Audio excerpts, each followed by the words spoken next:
Okay, so I just played a solo on the changes for Stella by Starlight that was heavily dependent on this concept of triad pairs. I'm going to tell you a little bit about triad pairs, but I'm not going to show you necessarily a method of how to play it on the guitar, but I'm going to introduce you to the concept, so hopefully by the end of this lesson you'll understand why you might want to practice triad pairs and implement them into your playing. What you're looking at right now is the book Triad Pairs for Jazz by saxophonist Gary Campbell.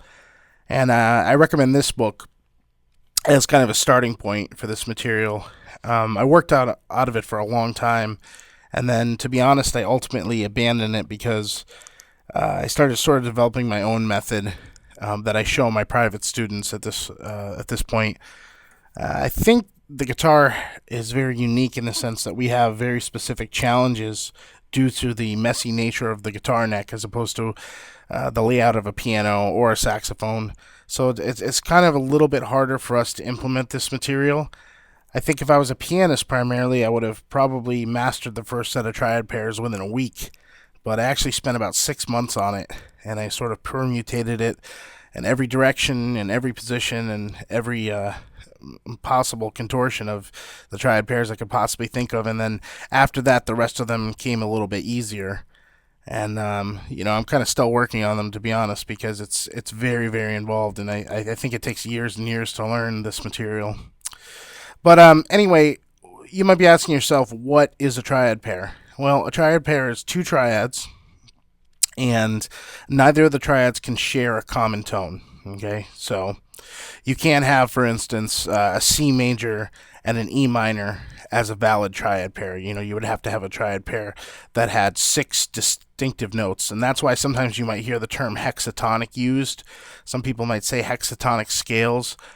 I don't tend to even think in scales. I just don't learn that way, so I always think in triads and base most of the things I play off of triads. So I'm going to go ahead and show you how to approach a chord using a triad pair and where to derive that triad pair from, and hopefully a little bit on how to implement it. Now, I'm not going to get into how to connect the two triads as much, but ultimately I think the final conclusion of good triadic pair playing is that you would be able to implement chromaticism and approach notes between the two triads, so you wouldn't end up with lines that are just primarily triplets. And I think the last thing I want to say before we get started with the main portion of the lesson is that what I find to be so amazing about triad pairs in general is that you can sort of tap into any aspect of the jazz language using them. You can play very, very inside, you can play very melodically, you can play very outside, you can play very chromatically, and you can play very strange intervallic combinations. I mean, it's kind of all up to you and your imagination. But anyway, let's get started and look at a specific example. Alright, so when I think about the tune Stella by Starlight, it's got a lot of chords in it, and some of them are a little bit challenging, but I think the A flat 7 on the bridge is probably one of those chords that might give you a little bit of trouble when you first start practicing the tune. So I think most of you realize that A flat Lydian flat 7 is derived from the E flat melodic minor scale. So what I'm saying is, instead of freaking out that you have to play this particular scale over the bridge, I'm suggesting that you take a look at the triads within the scale and base your improvisation off of that. So if we look at what triads are contained within that scale, we get E flat minor, F minor, G flat augmented, A flat major, B flat majors, C diminished, and D diminished. Okay, so we're going to primarily concentrate on triads that are a step apart right now. There are other triad pairs, obviously, but let's just start with those. All right, so take a look at the chart I have up on the screen right now, and this identifies all the triads within the A flat, Lydian flat 7 scale, and each function of the notes within those triads. So if you look at the first pair of triads, E flat minor to F minor, you have a very, very inside pair of triads there.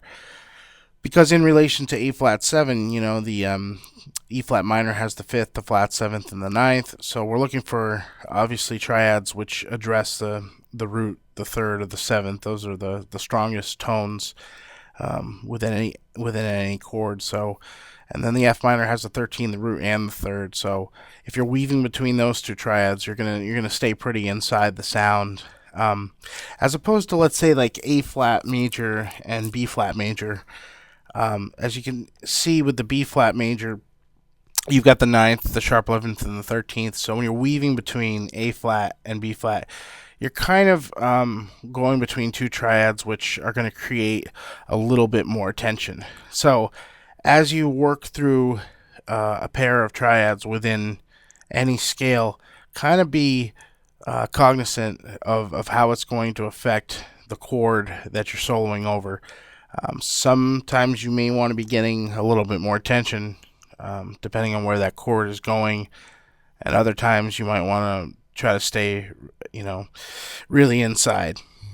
So what I'm going to do right now is I'm going to play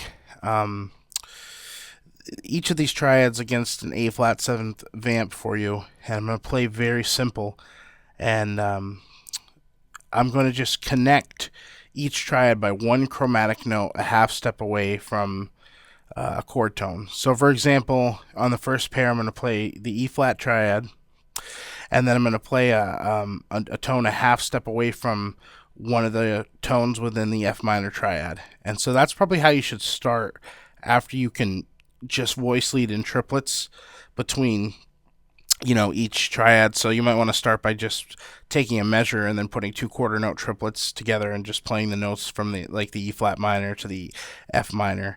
And then when you want to start, you know, kind of, you know, getting more of an eighth note line, then you want to connect the two triads by approach tones. So start with just using a chromatic between, you know, each triad. All right, I'm going to end each of these lines on E flat. That was E flat minor to F minor. Now F minor to G flat augmented.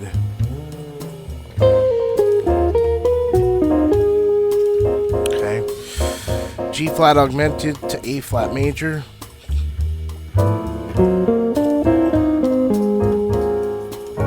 And A flat major to B flat major. I'm just going to adjust one note here. So it's almost the same line.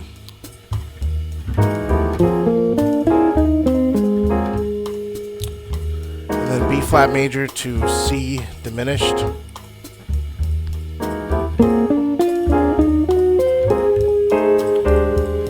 And C diminished to D diminished.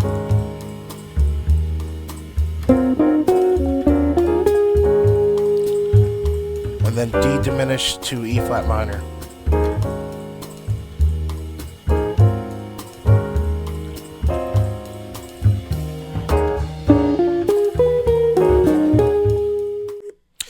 Okay, so now I'm going to play a short little solo where I implement some of these triad pairs over the A flat 7.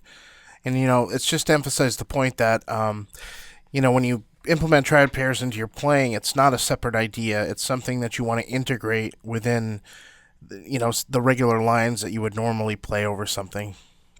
So let's give that a try. 3, 4.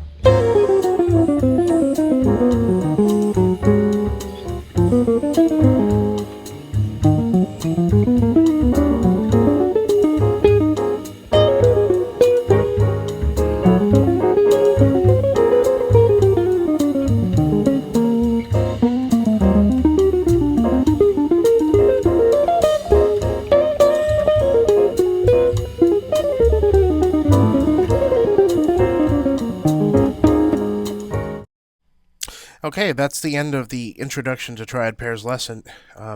Once again, let me point out this is just an introduction to the concept, and it goes much further than this. It's much more elaborate in its final conclusion. So, if you have any questions or if there's anything you might want me to cover regarding this topic, please let me know. Send me an email. I can even do a follow-up lesson if anyone has any questions on this topic. So, thanks for watching.